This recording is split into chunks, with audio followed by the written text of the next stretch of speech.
Have you recently inherited a home in Northeast Florida and you wondered, how long is this going to take? It's a common question and one that carries a lot of weight when emotions, deadlines, and responsibilities are involved. Or maybe you're the personal representative for an estate and you're asking, what's the timeline from the day the owner passes away to when the property finally sells? When there's legal paperwork, probate court involvement, possible heirs, creditors, repairs, the clock starts ticking and you want clarity. Hi, I'm Matt with Jacksonville Probate Services, and I'll walk you through a realistic timeline for selling a house during probate in Florida, specifically for smaller estates and larger ones. And we'll uncover what speeds things up, what slows things down, and how you can position yourself to get the transaction done more smoothly. By the end of this video, you'll have a clear picture of what to expect, what to do, and how to avoid unnecessary delays. Let's jump in. For a comprehensive list of everything you need to know about probate, click the link in the description. What's a typical timeline? In Florida, when we're talking probate and selling a house, the average is about 4 to 8 months from the date of death to closing. But, and this is important, there are two main types of probate that make a big difference in how quickly the sale can happen. Summary administration. This is for smaller estates, for example, when the total value is under around $75,000 or the person died more than 2 years ago. This process can run about 3 or 6 months. Formal administration is required for larger or more complex estates. This one typically takes 6 to 8 months or more from start to finish. So when you inherit a property, the timeline is heavily influenced by whether you fall under the faster summary route or the fuller formal route. What are the key steps and where delays happen? Here are the stages you'll typically go through and the spots that you can influence. Filing the petition for administration. With attorney help, this often takes 1 to 7 days. Appointment of the personal representative, immediate in summary, but maybe 2 or 4 weeks in formal. Notice to creditors. Florida law requires a 30-day notice period. You can use this time, but you can't skip it. Inventory, appraisal, authority to sell. If the will already grants the authority to sell real estate, you save a lot of time. If not, you might need a separate court order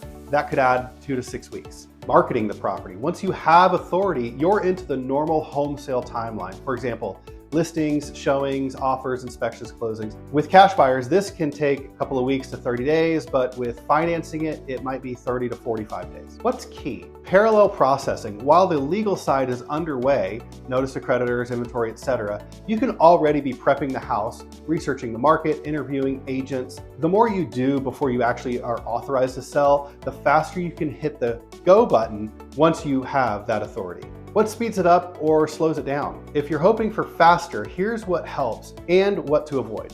Qualifying for summary administration if the estate value allows. That alone can cut months off your timeline. Selling the property as is to a cash buyer who understands probate.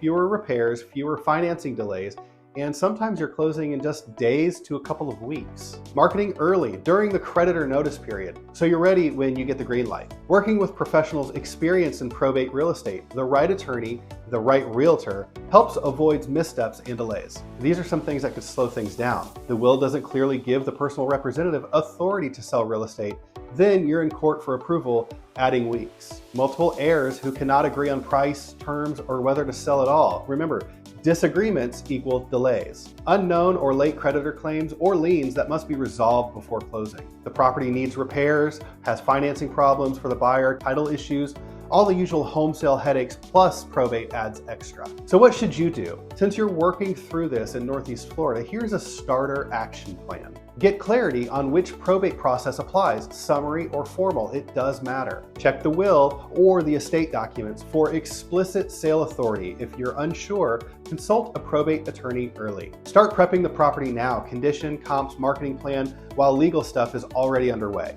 Interview a real estate team experienced with probate sales, someone who knows the local market, the legal side, and can move quickly. Consider a cash buyer option if your goal is speed and you're okay with perhaps a lower price for less hassle. Keep the family and the heirs involved and aligned early. Disagreement is one of the biggest time wasters. Stay responsive, sign documents quickly, make decisions promptly, avoid letting items linger. The more you stall, the more likely you drift into the formal timeline zone. So in short, yes, you can move relatively quickly when selling a house during probate in Florida, especially if you check the right boxes early. But be realistic. For larger estates or complicated situations, 6 to 8 months is a more reasonable expectation.